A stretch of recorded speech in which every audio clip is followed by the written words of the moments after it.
النهارده هنتكلم بسرعة عن حاجة مهمة لازم تبقى عندك، اللي هي حامل مكنة الساعة.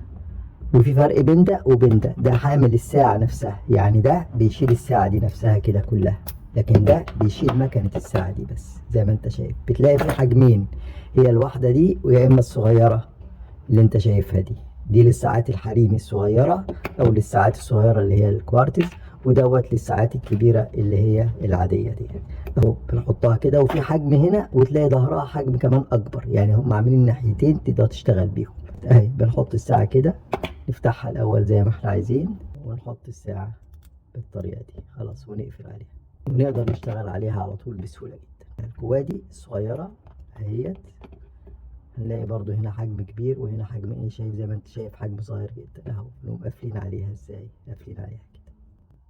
يبقى كده احنا متحكمين في الساعتين بالظبط.